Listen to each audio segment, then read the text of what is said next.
দ্বিতীয় মেয়াদে দায়িত্ব গ্রহণের পরপরই অভিবাসন বিরোধী অভিযান শুরু করেন ট্রাম্প। এছাড়া তার নীতির বিরুদ্ধাচারণ করা দেশগুলোর উপর চাপ প্রয়োগ করতে থাকেন। অভিবাসন বিতরণ নিয়ে ট্রাম্প প্রশাসন বিশ্বব্যাপী সমালোচনার মুখে পড়ে, কিন্তু সব সমালোচনা পেছনে ঠেলে ট্রাম্প অভিবাসন বিরোধী কার্যকলাপ অব্যাহত রেখেছেন।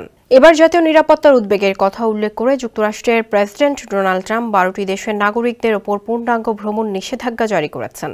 এছাড়া অন্য 7টি দেশের নাগরিকদের ওপর কঠোর বিধিনিষেধ আরোপ করেছেন তিনি। এক নির্বাহী আদেশের স্বাক্ষরের মাধ্যমে তিনি তা কার্যকরে প্রয়োজনীয় ব্যবস্থা গ্রহণের নির্দেশ দেন। পরে হোয়াইট হাউস এক বিবৃতিতে এসব তথ্য জানিয়েছে। স্যান্ডেলিনা সো, রূপচর্চায় আভিজাত্য। ট্রাম্প তার আদেশে বলেছেন, আমাকে যুক্তরাষ্ট্রের জাতীয় নিরাপত্তা এবং জনগণের স্বার্থ রক্ষার জন্য পদক্ষেপ নিতে হয়েছে। এই আদেশটি 9 জুন থেকে ওয়াশিংটন ডিসির স্থানীয় সময় রাত 12:01 থেকে কার্যকর হবে। আদেশে বলা হয়েছে, এই তারিখের আগে ইস্যু করা ভিসাগুলো বাতিল করা হবে না। নিষিদ্ধ দেশগুলোর তালিকায় Afghanistan, Chad, Congo, Equatorial Guinea, Eritrea, Haiti, Iran, Libya, Myanmar, Somalia, Sudan ও ইয়েমেন।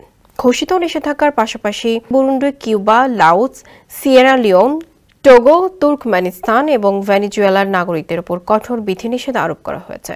হোয়াইট হাউসের প্রকাশিত একটি ভিডিও বার্তায় ট্রাম্প বলেছেন, কলোরাডোর বোল্ডারে একটি ইসরায়েলপন্থী সমাবেশের সাম্প্রতিক হামলা প্রমাণ করে যথাযথভাবে যাচাই না করা বিদেশি নাগরিকদের প্রবেশের ফলে আমাদের দেশ ঝুঁকির মধ্যে রয়েছে। তাদের জন্য চরম বিপদে আমরা।